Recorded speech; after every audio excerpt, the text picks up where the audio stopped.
Share stories about eerie encounters and inexplicable events that you will never be able to forget.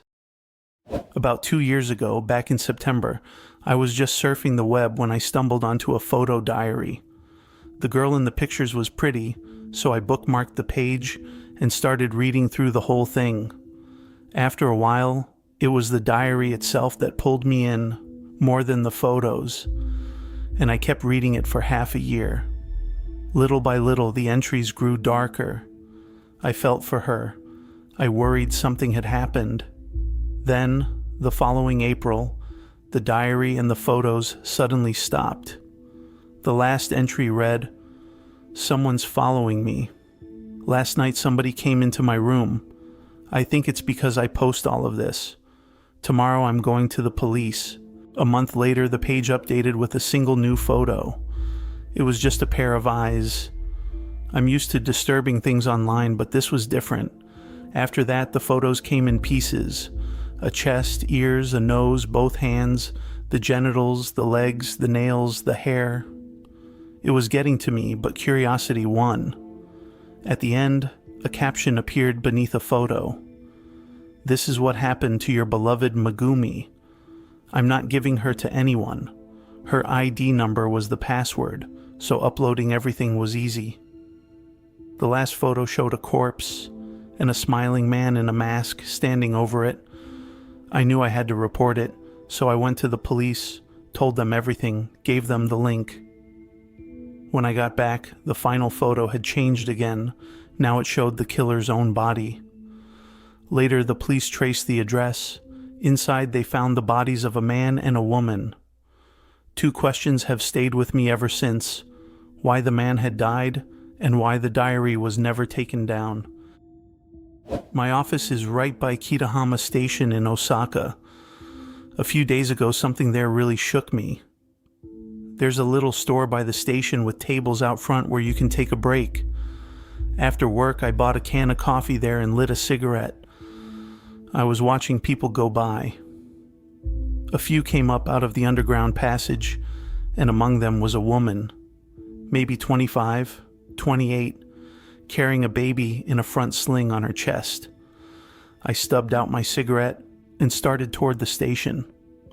As I passed her, I glanced at the baby in the carrier, and something was wrong with its arms and legs. It wasn't a living child. It was a doll. Even in the dim light, I could see it clearly. The arms and legs were stiff, unnaturally stretched out, and it made my skin crawl. And the woman just walked along like it was the most normal thing in the world, carrying a doll instead of a living baby. Why? I never figured it out. One night, while I was giving my daughter, she's still in elementary school, her bath, she told me about a love charm that had been going around among the kids. You write 2 names on a slip of paper, put it in a cup of water, and let it dissolve. Then set the cup down in a certain spot so the rain fills it to the brim. That spot turned out to be a notorious railroad crossing, where in just 2 months 4 couples had been struck and killed by trains. The story goes that a girl's ghost haunts it, a girl who took her own life after her boyfriend left her, and on rainy days she drags lovers onto the tracks. Later I learned that the girl behind the story had actually been the older sister of one of my daughter's classmates. There was a darker version of the charm too. Write your rival's name and place it in the vase at the memorial. The dead girl's mother believed in it, lost her mind, and in the end threw herself under a train at that same crossing. And then my daughter said the thing that turned my blood cold.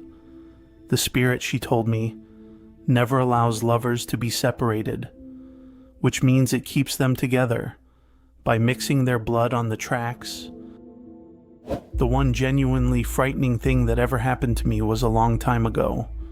I've always loved anything occult, and I never missed the ghost story specials they aired every summer. That summer, watching one of them, I remembered a book, a collection of horror tales in the old 100 Stories style that they'd mentioned on the radio. The next day, I went to the library to borrow it. I started reading the moment I got home. On the very first page, a single thin strand of hair was caught between the leaves. Odd, but I kept going. A few pages later, another hair. And it kept happening. The stories themselves were putting me on edge, but I tried not to dwell on it and read on. When I had about 20 stories left, I got drowsy and dozed off. I woke around midnight, couldn't get back to sleep, and picked it up again. With every new story, there were more hairs between the pages. Finally, I finished the last one, and as I closed the book, several dozen hairs spilled out of the gap between the pages. The next day, I took the book straight back and mentioned the hairs. The librarian told me that was impossible. Every time a book comes back, they flip through it to make sure nothing's been left inside. When I was in college, I had a part-time job at a small children's art studio on the outskirts of Kobe. On Fridays, the class ended around 9 at night, and after that, I'd be left alone, washing brushes, putting away paints, locking up.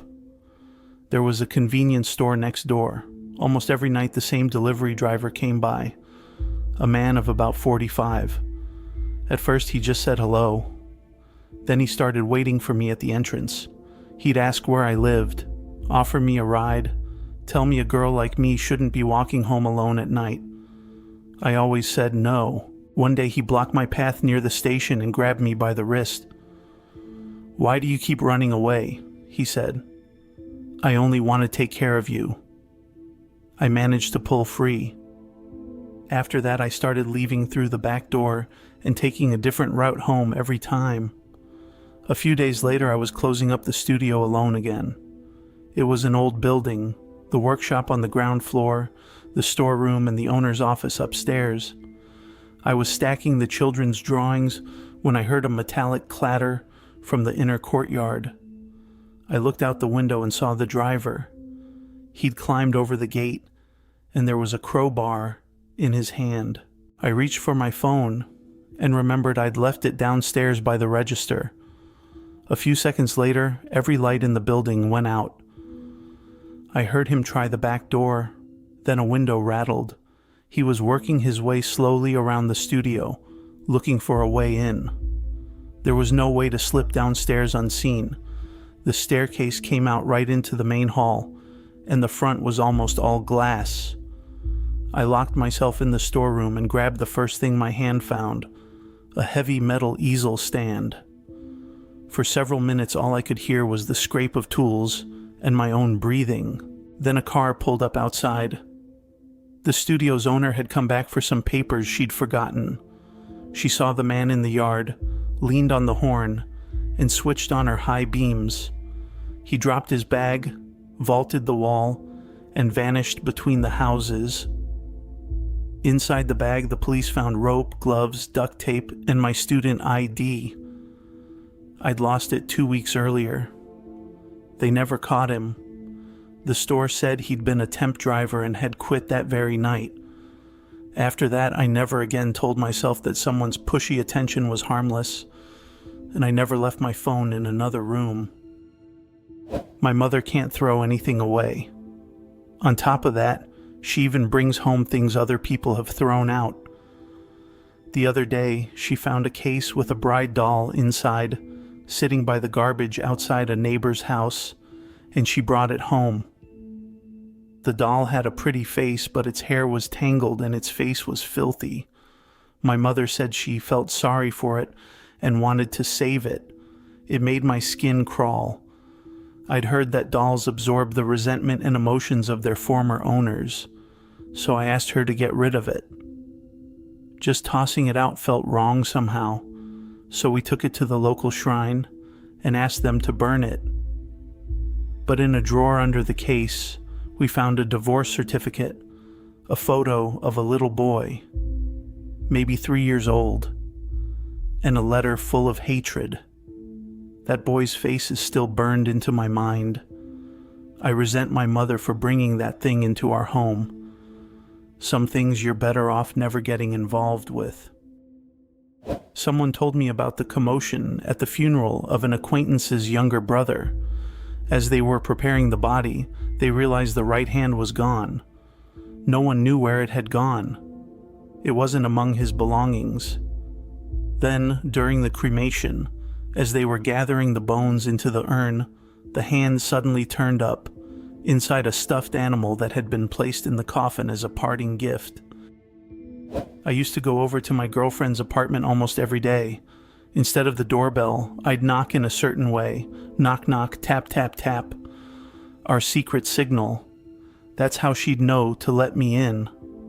One evening, she called me in tears, police sirens wailing in the background. I hadn't been over that day.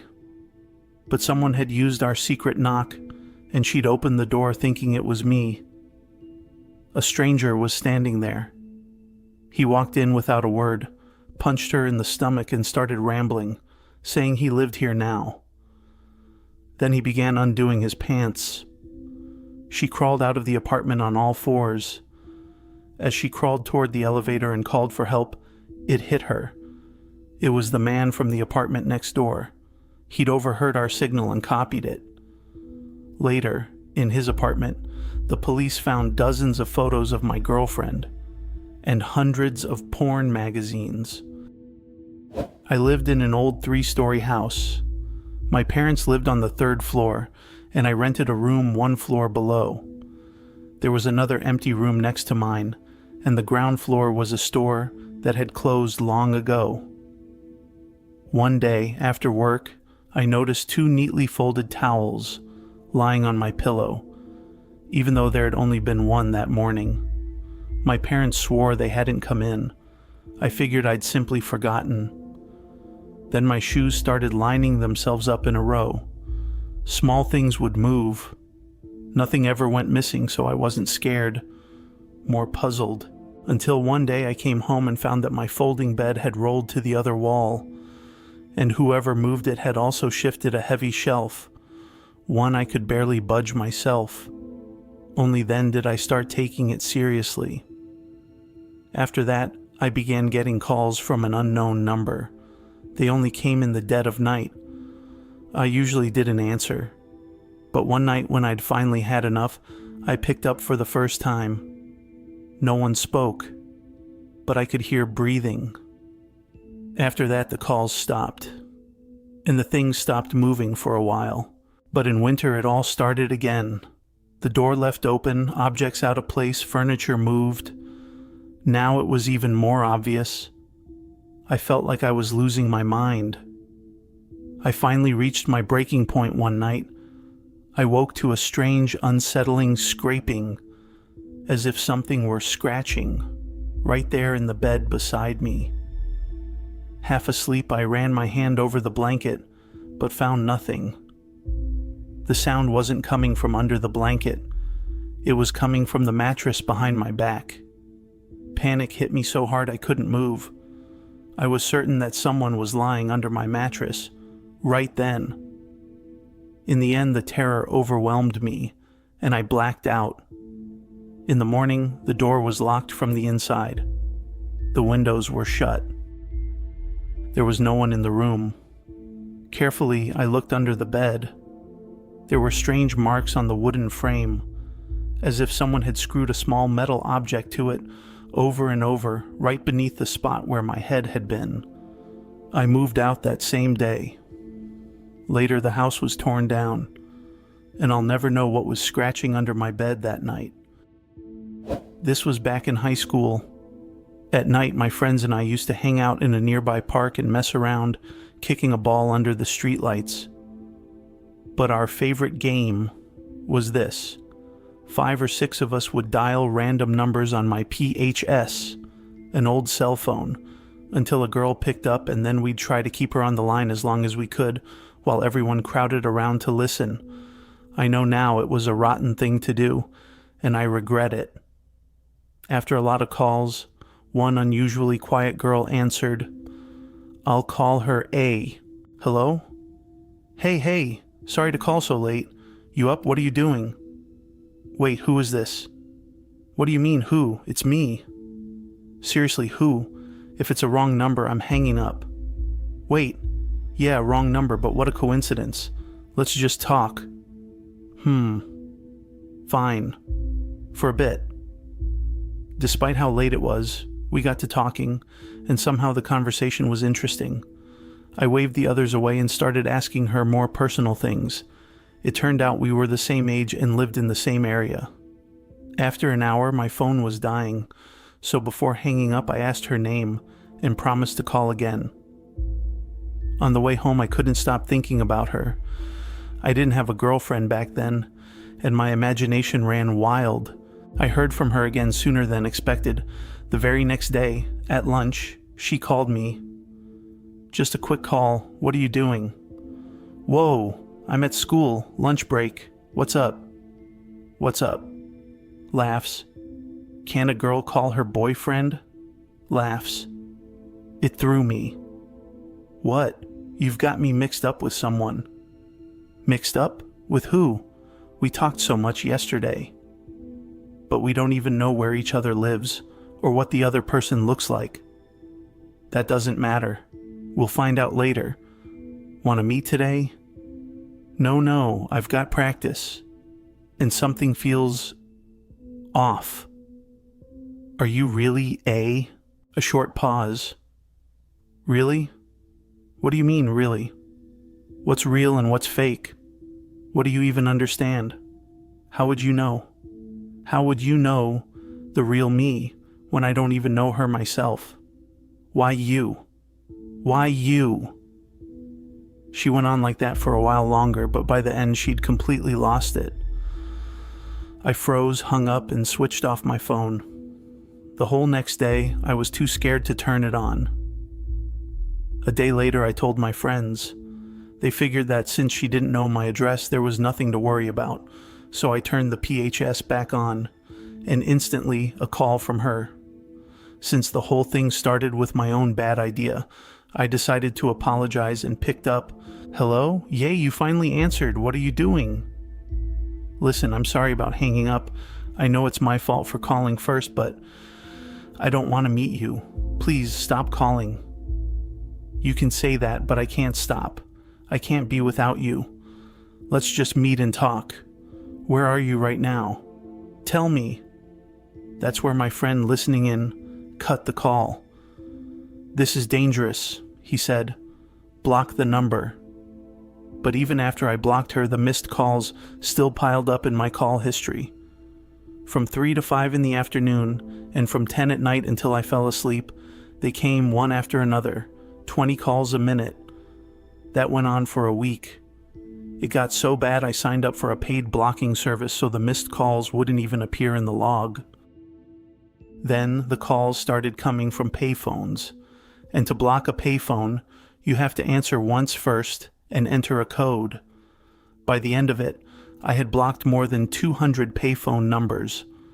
One day, as a joke, I dialed my own number from a payphone 30 seconds from my house and heard, "The number you are calling is unavailable due to technical reasons." This happened a year ago. A story about a girl who worked at a hostess club, what they call a Kyabakura, in Japan. She was a 20-year-old university student working there part-time. Nothing unusual. I was doing hair and makeup at a club in Yokohama back then, and that's where I heard it. Lately there's this pushy customer who won't leave me alone. Maybe I should quit, she mentioned once. I'll call her A. The hostesses often opened up to me while I did their hair and makeup. It turned out some executive used to come see one of the senior hostesses, and his subordinate had become obsessively attached to A. She'd asked the staff for help, but they told her it was her own fault for not knowing how to handle him, and never took it seriously. A couple of days later, I saw A in tears, arguing with the manager. Her usual cheer was gone. She told me that 2 days earlier she'd come home to find a package hanging on her door handle. Inside was an obscene photo and a Winnie the Pooh plush, its belly torn open with something leaking out of it. She knew at once who'd done it. The day before, on her day off, as she was heading out shopping with a friend, she'd found another package by her parked car. her own underwear, defaced photos of herself, and a bloodied razor blade. "Maybe I really will quit. I think this is my last shift," she said. That was the last time I ever did her makeup. The next day, A was found dead. The manager, worried she wasn't answering her phone, sent a new hire to her dorm. And that's who found her, hanging from the door handle. At the funeral, over drinks, the manager told me there had never been any such customer, that A used to make things up and added, "It happens all the time." It stopped me cold. But a week later, the manager was arrested. The autopsy showed that A was pregnant with his child. He was engaged to another woman. He and A had fought over the baby, and in his panic, he'd strangled her.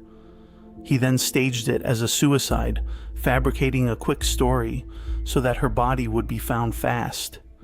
His words, "It happens all the time," are still burned into my memory. Now I think that the bear, the blade, the blood, the photos, her words, all of it was some kind of message. I don't know how to explain it, but something strange happened to me. My girlfriend and I had driven out one night to look at the city lights. We wanted some privacy, so I turned onto a mountain road where there's usually no one around, just fields on either side, and the road dead ends. Deep in the night, there's truly not a soul out there. But when I drove a little further, I saw a group of 4 or 5 people walking down the road. By their look and their ages, they seemed like a family, only something was off.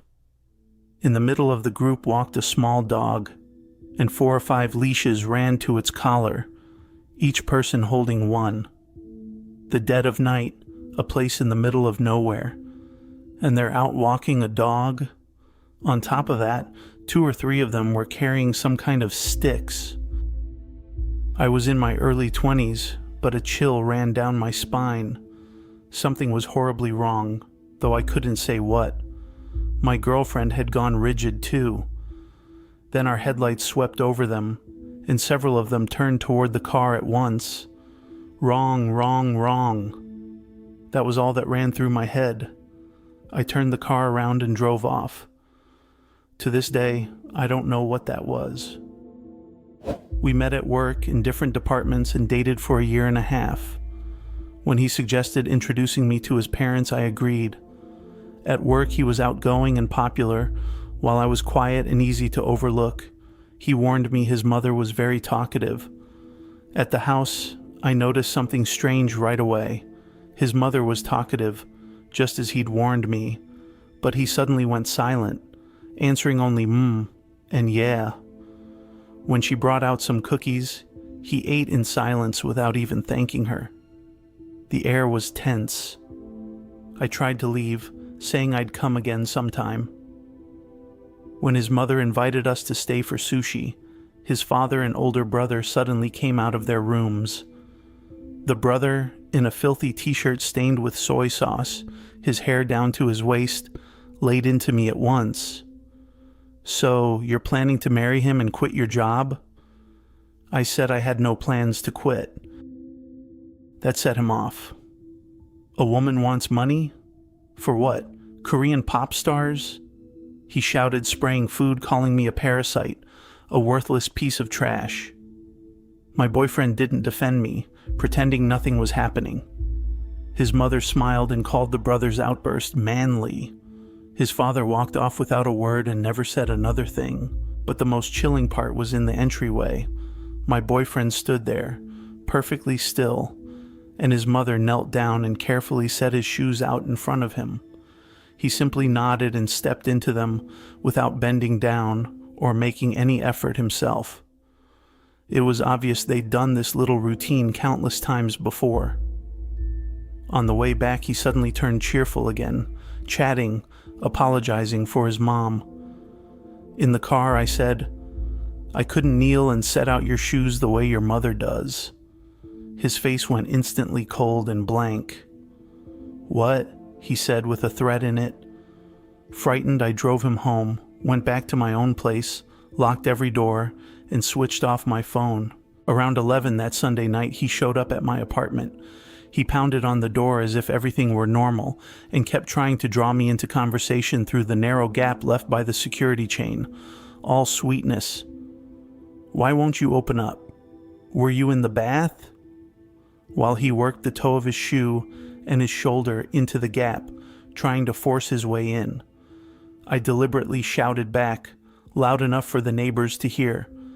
The moment he realized people could hear him, he backed off, but not before spitting on my leg and smearing a crushed hamburger all over the door and frame. After that, he sent me around 50 messages a day, which I left unopened half a year later. I'd fled my apartment, spent Mondays and Wednesdays in internet cafes, and did my best never to be alone with him at work.